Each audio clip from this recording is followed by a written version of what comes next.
Muy buenas noches, compañeros, compañeras. Apreciable asesor del módulo, maestro Marco Eduardo Padilla Martínez, me presento con ustedes. Mi nombre es Luis Armando Santana Montiel. Actualmente estoy cursando la licenciatura en Derecho en la Universidad Virtual del Estado de Guanajuato. Mi número de matrícula de estudiante es 247043. Estoy comenzando a cursar el módulo titulado Derecho Procesal Penal versión 2. Y en esta ocasión, el día de hoy, 7 de agosto de 2026, les traigo el presente trabajo académico en forma de presentación, el cual se titula ¿Cuáles fueron los antecedentes latinoamericanos de la reforma constitucional mexicana? Les invito a entrar en materia. A modo de introducción, el material sugerido, cuyo autor fue Máximo Langer, habla sobre la transición hacia el sistema penal acusatorio en Latinoamérica y por ende en México. Quiero informarles que después de haber leído todo el material, comprendí que el autor tenía razón en que durante las últimas décadas numerosos países de Latinoamérica, por no decir todos, sustituyeron sus procedimientos penales, predominantemente inquisitivos, por sistemas de orientación acusatoria. La cuestión aquí es el por qué. El autor sostiene que esta transformación fue promovida de manera decisiva por una red de juristas latinoamericanos y también reconoce que se recibió el respaldo de distintos organismos internacionales. Ahora, en el caso de México, por supuesto, es imposible no relacionar esa transición con la reforma constitucional publicada el 18 de junio de 2008, donde precisamente se establecieron en México las bases del sistema penal acusatorio y oral, de acuerdo con la Cámara de Diputados del Honorable Congreso de la Unión 2008. Precisamente por esa razón, en este análisis busco explicar los siguientes puntos principales. Número uno, voy a explicar a qué se refería el autor cuando mencionó que esa difusión de esas reformas se dio desde la periferia. Número dos, voy a explicar las diferencias entre los códigos inquisitivos y acusatorios. Número tres, voy a explicar la participación de los actores internacionales, así como su influencia. Número 4, voy a explicar la relación de estos antecedentes con la Reforma Mexicana.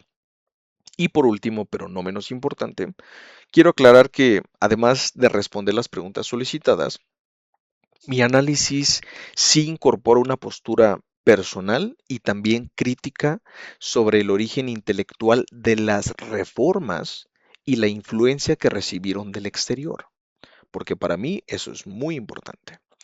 Bien, ¿a qué se refería el autor cuando dijo que toda esta transición se dio desde la periferia? Bueno, el autor menciona la frase difusión desde la periferia para describir la transmisión de ideas jurídicas desde países periféricos hacia otros países periféricos o centrales. Con eso, el autor cuestiona la idea de que las innovaciones siempre se originan en Estados Unidos o en Europa. Identifiqué dos modalidades que presenta el autor, es decir, dos formas en las que esto se pudo haber dado o se dio. La primera, la difusión horizontal o semi-horizontal, en la que las ideas pasan directamente de un país latinoamericano a otro, sin una intervención sustancial de países centrales. La segunda forma en la que esto se dio, difusión triangular. Según él, los reformadores latinoamericanos obtuvieron el respaldo de instituciones internacionales y de ahí pudieron extender sus propuestas por la región. Comprendí que una red de juristas a la cual el autor llama o denomina Red de Expertos Activistas del Sur participó en la redacción, promoción e implementación de los nuevos códigos. No obstante, aquí comienzo a sincerarme con ustedes, me pongo un poco más crítico y sí quiero mencionar que más bien yo hablaría de que todo eso fue una adaptación latinoamericana de ideas de distinta procedencia, porque el propio autor incluso reconoce que hubo influencia de modelos italianos, alemanes y de otras tradiciones jurídicas europeas. Ahora voy a explicar qué distingue los códigos inquisitivos de los acusatorios en Latinoamérica.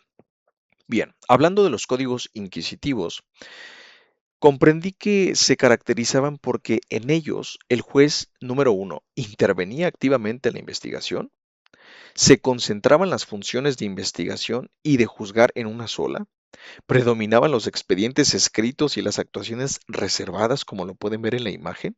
La prueba no siempre se debatía públicamente y el imputado y la víctima tenían una participación muy limitada. Quiero aclararles que esta imagen representa el sistema procesal inquisitivo latinoamericano durante el siglo XX y fue una imagen generada con inteligencia artificial mediante ChatGPT OpenAI 2026.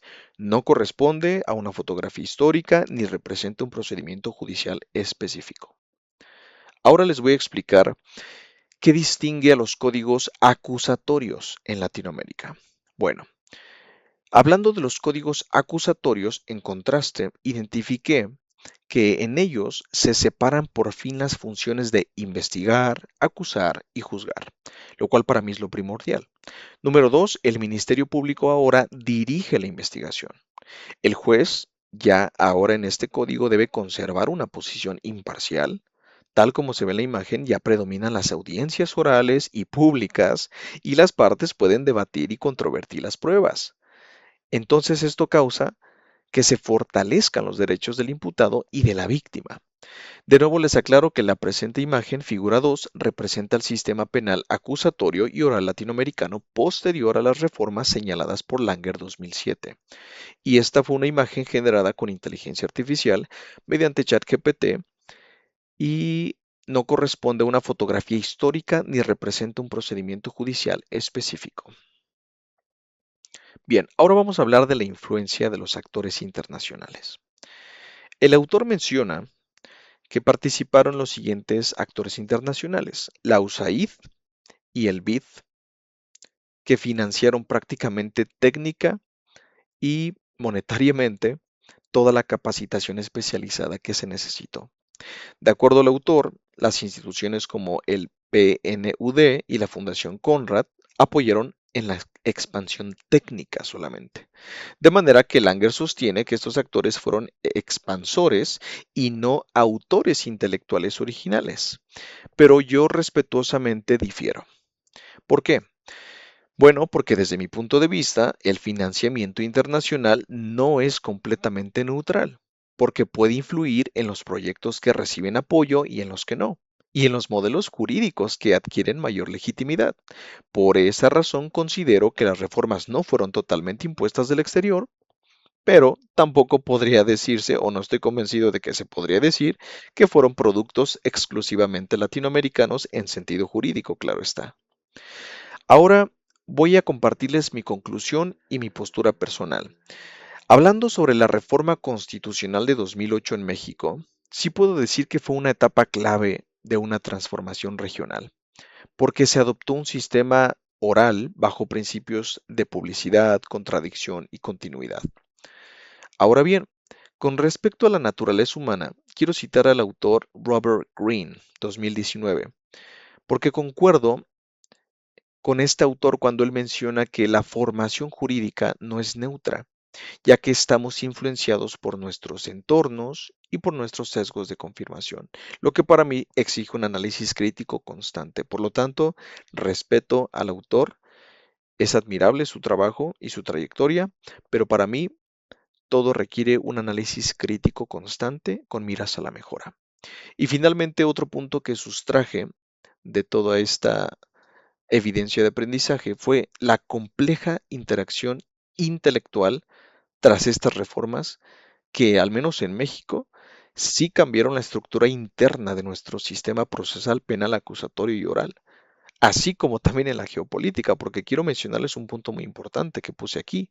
Mientras México ratificó el Estatuto de Roma en 2005, referente a las facultades de la Corte Penal Internacional, Estados Unidos, quien también era un promovente declinó hacerlo.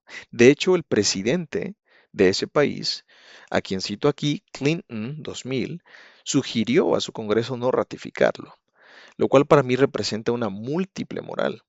Pero aunque ese es otro tema, forma parte del tema de derecho penal internacional y por supuesto toca la parte procesal penal, que en este caso estaban promoviendo.